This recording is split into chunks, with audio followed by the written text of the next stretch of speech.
Subscribe करें Haryana trend Palwal channel को और बेल आइकन का बटन दबाएं ताकि जो हमारी लेटेस्ट वीडियो है सबसे पहले आपके पास आ सकें।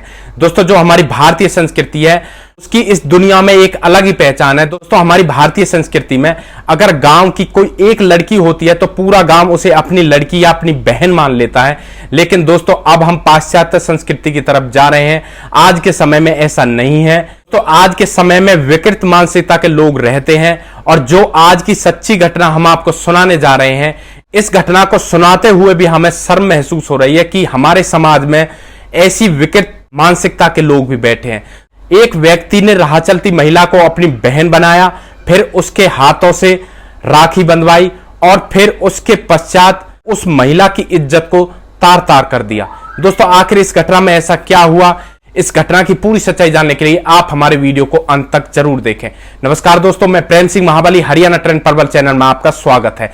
दोस्तों, यह जो आज की घटना है यह राजस्थान के चूरू की घटना है। दोस्तों, राजस्थान के चूरू जिले में 10 अक्टूबर की सुबह सुबह एक महिला थाने में भागकर आती है और पुलिस वालों से कहती है कि साहब, एक मेरा मुंह बोला भाई अपने दोस्त के साथ मिलकर मेरा कई बार रेप कर चुका है। अब मैं करूं तो क्या करूं, मेरे पास बस एक ऑप्शन बचा है कि मैं खुदकुशी कर लूं। दोस्तों, पुलिस वाले उसकी तरफ देखते हैं और उस महिला की तरफ देखते रहते हैं। पुलिस वाले उस महिला के पीछे जो दर्द छुपा था उसको नहीं पहचान पाते हैं। दोस्तों, वह महिला पुलिस वालों को अपनी अब बीती बताती है। वह महिला बताती है कि बात 2013 की है। 2013 में वह महिला अपनी ससुराल से अपने मायके जा रही थी एक बस में बैठकर।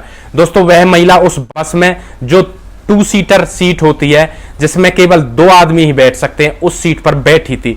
तभी दोस्तों एक आदमी उसके पास आकर बैठ जाता है। वह महिला को अकेला देख उससे बातें करता है और बातों ही बातों में उसे अपनी बहन बना लेता है। वह औरत भी उससे खुश हो जाती है और वह भी उसे अपना भाई समझने लगती है। दोस्तों, इसके पश्चात वे अपने घर परिवार के बारे में बातें करते हैं। दोस्तों, उस औरत को उस पर पूरा यकीन हो जाता है और फिर वे आपस में हंसी खुशी बातें करते हैं। दोस्तों, बातों ही बातों में उनका एक बहन भाई का रिश्ता बहुत ज्यादा मजबूत हो जाता है। इसके पश्चात वह औरत जब बस से उतर कर जाती है तो उस व्यक्ति का फोन नंबर भी ले लेती है। दोस्तों, इसके पश्चात उन दोनों में आपस में कभी कभी बातें होती है। इसके पश्चात रक्षाबंधन का त्योहार आता है तो वह रक्षाबंधन के अवसर पर उस औरत के मायके में जाता है और उसके हाथों से राखी बंधवाता है। उस व्यक्ति जिसका नाम महेंद्र होता है उसके ऊपर उसके मायके वालों को पूरा विश्वास हो जाता है और इसके पश्चात वह उस औरत की ससुराल में भी जाया करता है और उसके ससुराल वालों को भी उस युवक महेंद्र पर बहुत ज्यादा विश्वास हो जाता है। शायद इतना विश्वास कि उस औरत के भाई पर भी नहीं होगा जितना वे लोग उस महेंद्र पर करने लगे थे। वे लोग उस पर बस विश्वास कर रहे थे, लेकिन जो उसके अंदर मानसिक विकृतता थी, यानी उसके अंदर जो राक्षस छिपा हुआ था, उसको नहीं पहचान पाए। वे उस पर बस विश्वास ही करते थे। दोस्तों, एक दिन वह युवक महेंद्र अपने एक दोस्त जिसका नाम राम अवतार होता है उसे लेकर उस महिला की ससुराल में जाता है और इत्तेफाक से उस महिला की ससुराल में उस दिन कोई भी व्यक्ति मौजूद नहीं होता है। तो दोस्तों, वह महेंद्र उस महिला के पास जाता है और उससे कहता है कि वह आज तुम्हें अपने परिवार वालों से मिलाने वाला है और इसके लिए तुम्हें हमारे साथ बाहर चलना होगा। दोस्तों, उस महिला को उस पर बहुत ज्यादा विश्वास था और वह बिना किसी को बताए, यानी उसने अपने मायके में भी नहीं बताया फोन करके और ना ही अपने ससुराल वालों को बताया और बिना किसी से कहे उस महेंद्र के साथ चल देती है। वह युवक महेंद्र और जो उसका दोस्त होता है वे उसको अपने गांव ले जाने की बजाय एक अलग जगह पर ले जाते हैं जिस जगह का नाम है काला डेरा। वहां पर एक कमरे में उस औरत को बंद कर दिया जाता है। औरत यही सोचती है कि महेंद्र भाई मुझे अपने घर वालों से मिलाने के लिए लाया है, लेकिन उसको यह नहीं पता था कि आगे उसके साथ क्या होने वाला है। दोस्तों, इसके पश्चात वे लोग उस कमरे में उस महिला के साथ उसका रेप करते हैं। वह महिला चीखती है, चिल्लाती है और उस युवक महेंद्र से कहती है कि भाई, मैंने तो तेरे हाथों पर राखी बांधी थी और मेरी रक्षा करने की कसम भी खाई थी। लेकिन दोस्तों, उस औरत की चीखने चिल्लाने की आवाज महेंद्र के कानों तक नहीं पहुंच पाती है, तो बस उस महिला के साथ मुंह काला कर रहा था। दोस्तों, इस तरह से उस लड़की को उस कमरे में 20 दिन गुजर जाते हैं।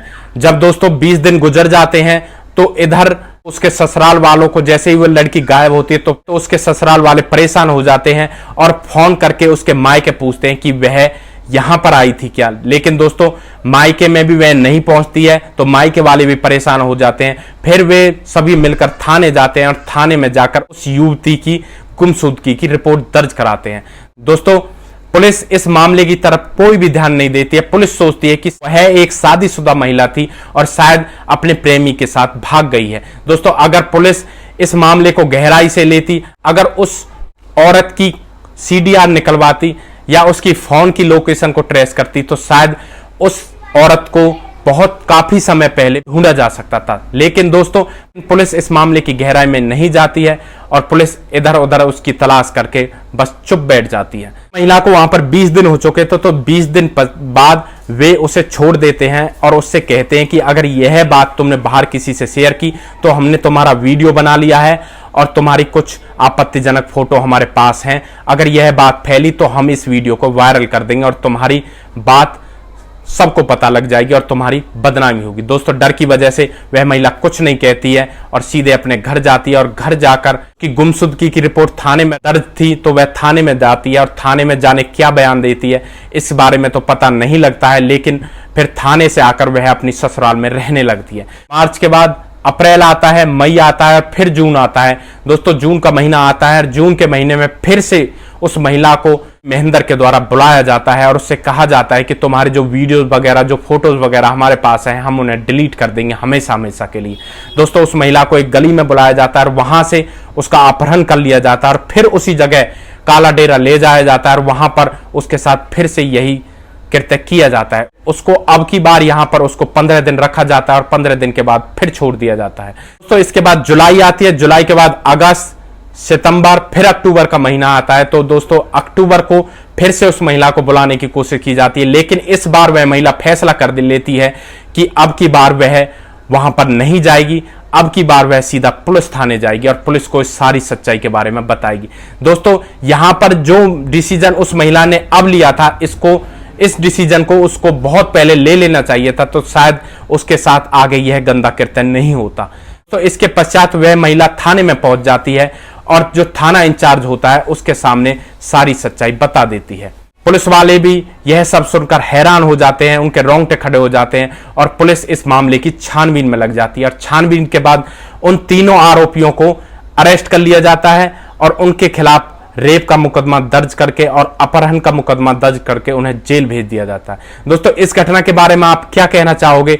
यहां पर उस औरत ने उस अनजान व्यक्ति पर आंख बंद करके भरोसा कर लिया था और उसे अपना भाई मान लिया था, लेकिन उस औरत को यह नहीं पता था कि उसके अंदर एक राक्षस छुपा बैठा है जो उसकी इज्जत को तार तार कर देगा।